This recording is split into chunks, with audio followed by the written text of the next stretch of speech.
മുതിർന്ന നേതാവ് CK പത്മനാഭനെ BJP core കമ്മിറ്റിയിൽ ഉൾപ്പെടുത്തിയെന്ന വാർത്ത വരുന്നുണ്ട്. ആദ്യം ഇറങ്ങിയ പട്ടികയിൽ CKPയുടെ പേര് ഇല്ലായിരുന്നു.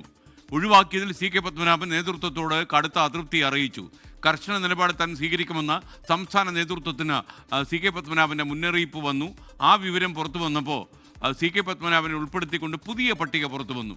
21 പേരുടെ ജംബോ കോർ കമ്മിറ്റി പ്രഖ്യാപിച്ച് 2 മണിക്കൂറിനുള്ളിലാണ് CK പത്മനാഭനെ കൂടി ഉൾപ്പെടുത്തിയ പുതിയ പട്ടിക BJPക്ക് ഇറക്കേണ്ടി വന്നത്.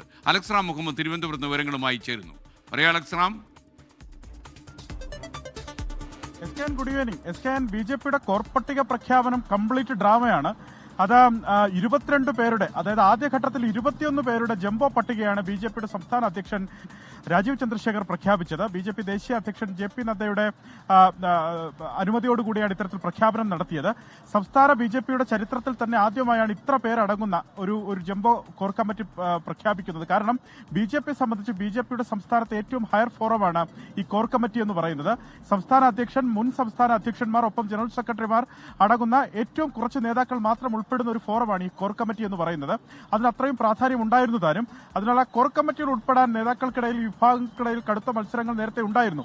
നേരത്തെ ഈ ഭാരവാഹി പട്ടിക പ്രഖ്യാപിക്കുന്ന ഘട്ടത്തിൽ V മുരളീധര, K സുരേന്ദ്ര പക്ഷത്തെ വെട്ടിനിരത്തിയെന്ന വിമർശനം രാജീവ് ചന്ദ്രശേഖർ കേട്ടിരുന്നു. അത്തരത്തിലുള്ള വിമർശനങ്ങൾ ഒഴിവാക്കുന്നതിന് വേണ്ടി രാജീവ് ചന്ദ്രശേഖർ കണ്ടെത്തിയ ഫോർമുലയാണ് ഈ ജംബോ കോർ കമ്മിറ്റി പട്ടിക എന്ന് നമുക്ക് കരുതാം. എന്താണെങ്കിലും അതിൽ ഈ കേന്ദ്രമന്ത്രിമാർ, സംസ്ഥാനത്ത് നിന്നുള്ള ജോർജ് കുര്യൻ, അതുപോലെ സുരേഷ് ഗോപി അടക്കമുള്ള കേന്ദ്രമന്ത്രിമാർ, ഉപാധ്യക്ഷൻ ഷോൺ ജോർജ് അടക്കമുള്ളവർ ഈ പട്ടികയിൽ ഉൾപ്പെട്ടിട്ടുണ്ട്.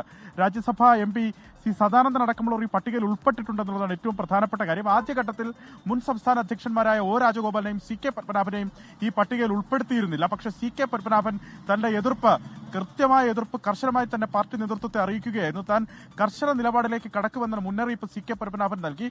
തുടർന്ന് ഈ ആദ്യ പട്ടിക 21 പേരുടെ ജംബോ പട്ടിക ഇറങ്ങി.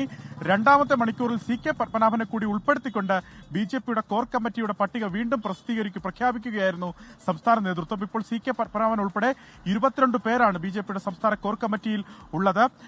അതിൽ BJPയെ സംബന്ധിച്ച് ഞാൻ നേരത്തെ സൂചിപ്പിച്ചു, പ്രധാനപ്പെട്ട ഒരു കാര്യം, 22 പേരുടെ കോർ കമ്മിറ്റി എന്ന് പറയുന്നത് കോൺഗ്രസിനൊക്കെ, അല്ലെങ്കിൽ ജംബോ കമ്മിറ്റി എന്ന് പറയുന്നത് കോൺഗ്രസിനൊക്കെ സ്വാഭാവികമാണ്. BJPയെ സംബന്ധിച്ച് അതൊരിക്കലും ഒരു കാലത്തും സ്വാഭാവികമല്ല.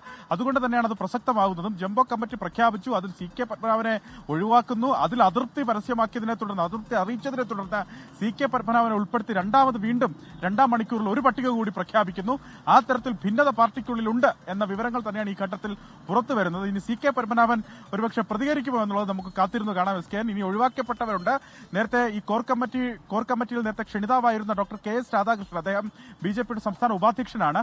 KS രാധാകൃഷ്ണനെ ഈ കോർ കമ്മിറ്റിയിൽ ഇപ്പോൾ ഉൾപ്പെടുത്തിയിട്ടില്ല. അത് മാത്രമല്ല, അദ്ദേഹത്തെ BJPയുടെ സംസ്ഥാന മീഡിയ പാനലിസ്റ്റ് ഗ്രൂപ്പിൽ നിന്ന്, ആ പട്ടികയിൽ നിന്ന് പോലും KS രാധാകൃഷ്ണനെ വെട്ടിയിട്ടുണ്ട്. അതിന്റെ പ്രധാനപ്പെട്ട കാരണമായി നമുക്കറിയാൻ കഴിയുന്നത്, ഈ മതപരിവർത്തനവുമായി ബന്ധപ്പെട്ട ക്രിസ്ത്യൻ സഭയ്ക്ക് വിരുദ്ധമായ ഫേസ്ബുക്ക് പോസ്റ്റുകൾ അദ്ദേഹത്തിന്റെ ഫേസ്ബുക്കിൽ ഷെയർ ചെയ്തതാണ് ഇതുമായി ബന്ധപ്പെട്ട നിലപാട് ഘടിപ്പിക്കാൻ കാരണമെന്ന് അറിയുന്നു. എന്താണെങ്കിലും KS രാധാകൃഷ്ണനും core കമ്മിറ്റിയിലില്ല.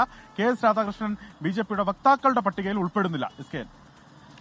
Okay, Alex Ram മുഹമ്മദാണ് വിവരങ്ങൾ നൽകിയത്.